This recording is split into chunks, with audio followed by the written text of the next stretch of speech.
오늘 말씀 우리 함께 봉독하도록 하겠습니다. 오늘 말씀 요한복음 1장입니다. 요한복음 1장 1절에서 5절 말씀까지 제가 말씀을 봉독하도록 하겠습니다. 태초에 말씀이 계시니라. 이 말씀이 하나님과 함께 계셨으니 이 말씀은 곧 하나님이시라. 그가 태초에 하나님과 함께 계셨고 만물이 그로 말미암아 지은 바 되었으니 지은 것이 하나도 그가 없이는 된 것이 없느니라. 그 안에 생명이 있었으니 이 생명은 사람들의 빛이라. 빛이 어둠에 비치되 어둠이 깨닫지 못하더라. 아멘. 네, 오늘도 이렇게 새벽의 시간에 주님 앞에 나와 또 말씀을 듣고 기도하고 이렇게 예배드리는 성도 여러분 진심으로 환영하고 축복합니다. 아버지 하나님의 사랑과 크신 위로가 오늘 이 자리에 참석한 모든 성도 여러분께 있기를 소망합니다. 오늘 우리가 읽은 이 말씀은 사도 요한이 기록한 복음서의 가장 첫 부분, 서론 부분입니다. 이 요한복음을 기록할 때 이 사도 요한은 그 당시 교회에서 초대교회에서 가장 큰 지도자였습니다. 아시다시피 어떤 사도들보다 사도 요한이 가장 오래 생존을 했고 그래서 사도 요한이 가장 말미에 인생의 가장 말미에 이 복음서를 기록했던 것입니다. 그리고 지금 이 노년의 사도 요한은 그가 해야 할 마지막 일을 시작하고 있는 것입니다. 교회 안에 새롭게 자라나는 그리스도인들에게 또 그리고 세상으로부터 도전을 계속해서 받는 기존의 그리스도인들에게까지 예수님은 누구신가를 명확하게 전하기 위해 이 복음서를 기록합니다. 예수님과 함께 일생을 같이 하며 또 그분의 말씀을 직접 듣고 그리고 그분의 사역을 직접 목격한 이 노년의 사도의 눈에는 아직 어리고 믿음 안에서 더욱 자라가야 할 성도들에게 주님은 누구신지를 말하면서 이 복음서를 시작하고 있는 것입니다. 사도 요한이 어떤 마음으로 이 복음서를 기록하고 있는지 그리고 우리 하나님께서 어떤 마음으로 이 복음서를 기록하고 있는 사도 요한과 함께 하고 계시는지 오늘 우리가 이 말씀 가운데 깊은 묵상으로 은혜를 받기를 소망합니다. 예수님께서 승천하시고 난 직후 1세기 그리스도인들의 생활은 그렇게 평탄하지가 않았습니다. 그들은 예수님과 가장 가까이 그리고 가장 밀접하게 살았던 사람들이지만 아이러니하게도 여러 가지 핍박과 그리고 도전 가운데 신앙생활을 해야만 했습니다. 그들의 고향인 이스라엘에서는 그리스도인들을 이단 취급을 해서 실질적으로 박해를 가했습니다.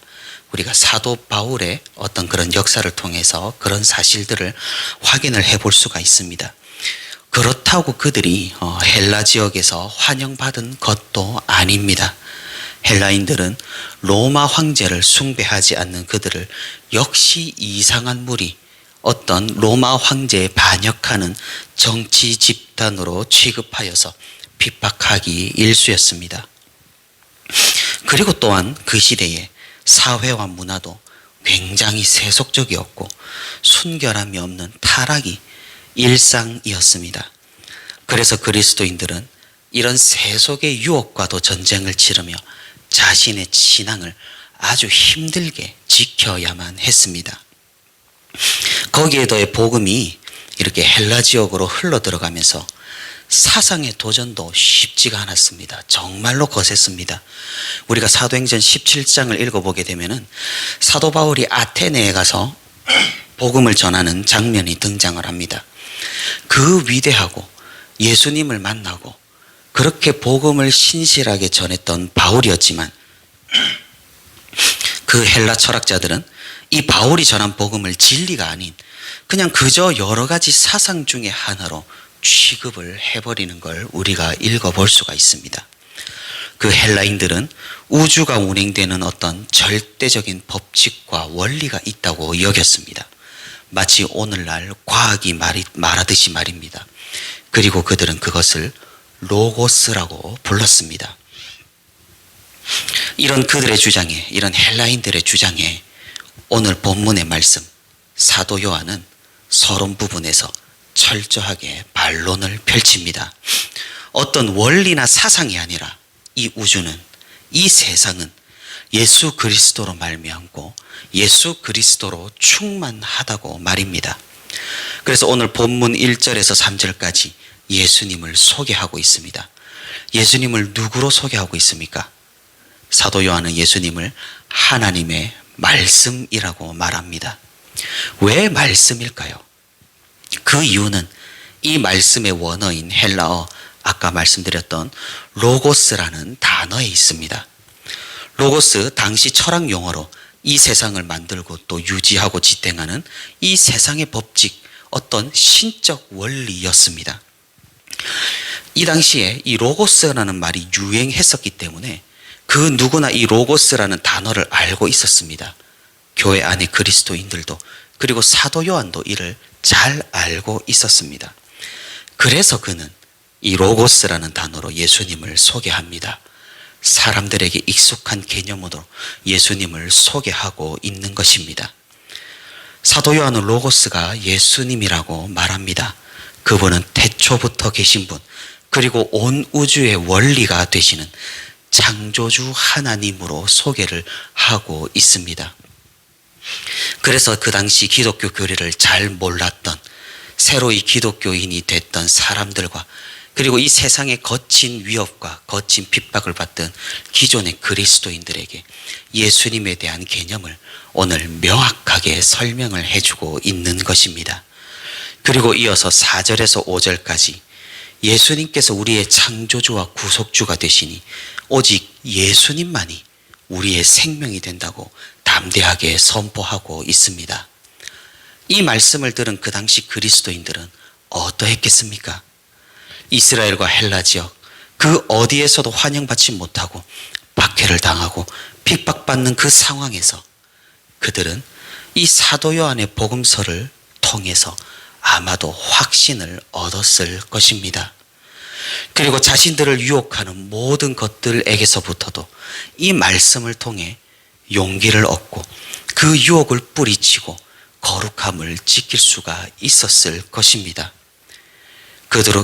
그리고 그들은 오늘 본문 말씀의 위대한 선포와 고백 앞에, 예수 그리스도만이 생명이 되신다는 이 고백 앞에 아멘으로 화답하며 숱한 고난 가운데에서도, 그리고 우리가 잘 알다시피 초대교회 때 그 콜로세움 안에서 자신을 향해 달려오는 그 사자 앞에서도 담대히 주님만을 바라보고 큰 위로를 얻었을 것입니다.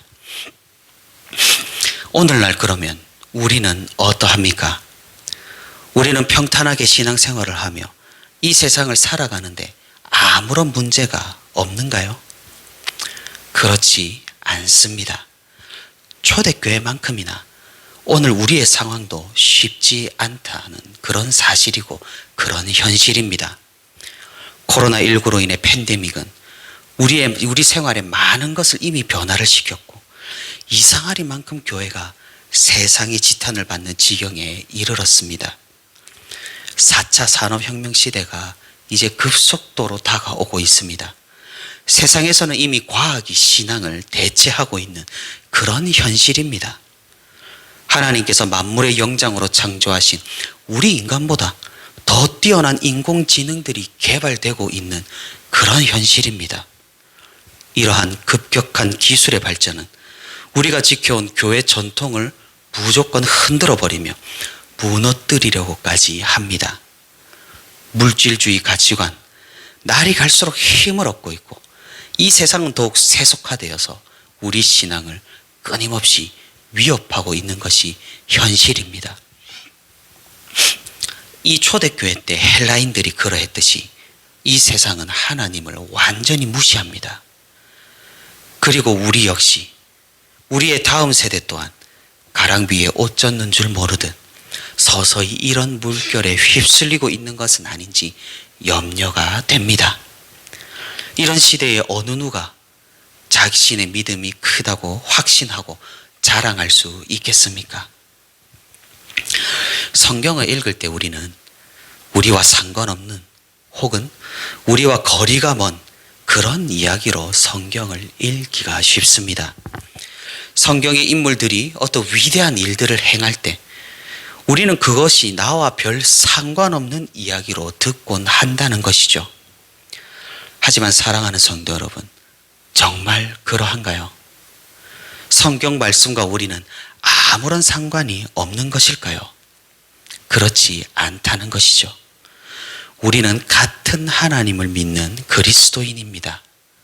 어제도 말씀드렸다시피 과거 성경 시대의 사람들이 고백했던 그 하나님을 오늘 우리의 하나님으로 고백하는 사람들입니다.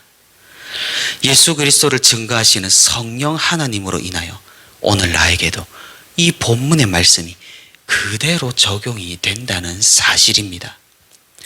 그러니 그들의 하나님께서 오늘 나의 하나님이 되시고 그들에게 생명이 되신 예수님이 오늘 동일하게 나의 생명이 된다는 것입니다.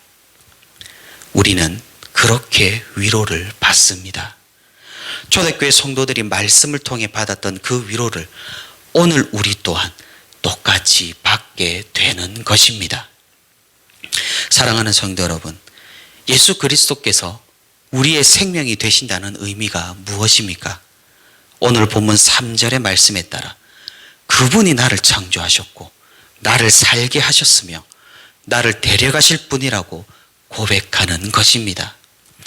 이 세상 결단코 살아내기가 쉽지 않고 믿음이 흔들릴 때도 있으며 우리의 상황이 어려움에 처하기도 하고 팬데믹 상황으로 교회가 지탄받는 역설이 우리 눈앞에 펼쳐진다고 하더라도 예수님은 여전히 우리의 생명이 되시고 우리의 소망이 된다는 사실입니다.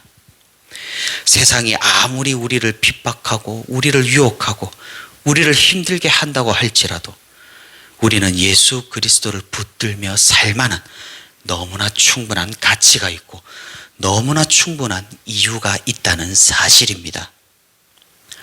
이 예수 그리스도를 소유한 우리는 그의 생명을 소유함과 같습니다.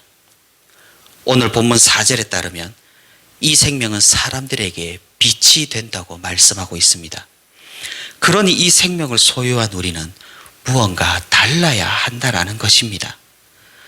예수 그리스도께서 주신 생명은 단순히 우리가 구원받고 천국에 가는 것만을 의미하지 않습니다.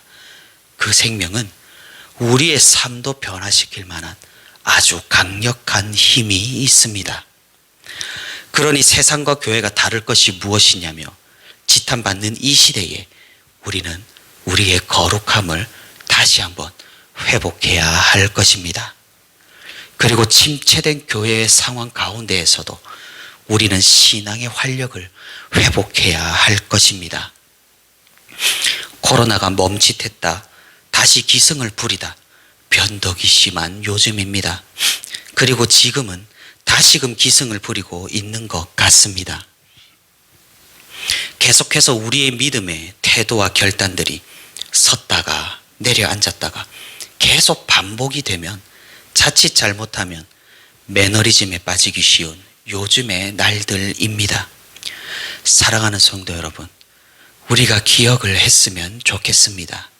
아니, 우리가 반드시 기억하기를 바랍니다. 주님께서 우리의 창조주 되시고 우리에게 생명을 주셨으며 어둠을 물리치는 빛이 되시니 깨닫지 못한 사람들 가운데 우리는 얼마나 큰 은혜를 받은 사람들입니까? 까치도 은혜를 갚을 줄 알고 결초보온이라는 말도 있습니다. 살아내기가 힘들고 어려우며 버겁기까지 하지만 그리스도께서 주신 은혜를, 그 크신 은혜를 생각하며 이 생명을 끝까지 간직하는 우리 모두가 되기를 바랍니다. 말씀을 맺도록 하겠습니다. 우리는 이 세상을 이해할 때 겨우 단편적으로만 인식을 합니다.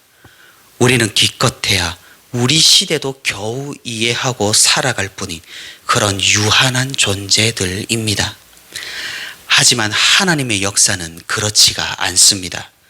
시대를 관통하여서 태초부터 영원까지 동일하신 그 삼위 하나님께서 우리 위에 계십니다. 세상 사람들이 그렇게 찾아 헤매는 헬라 철학자들이 그렇게 찾고자 했던 만물의 절대 원리, 삼라만상의 법칙, 만물에 충만한 그 로고스가 바로 여기에 있습니다. 사도 요한이 그렇게 우리에게 알려주기를 원했던 그 예수 그리스도께서 우리와 함께 하십니다. 그 주님께서 주시는 생명으로 우리는 다시 힘을 내고 다시 용기를 얻어 주님과 함께 살아가기를 바랍니다. 예수 그리스도께서는 여전히 우리의 생명이 되십니다. 예수 그리스도께서는 여전히 우리의 소망이 되십니다. 이 믿음 가운데, 이 고백 가운데 이 시대를 승리하며 살아가는 저와 우리 모든 부천시민교회 성도들이 되기를 소망합니다.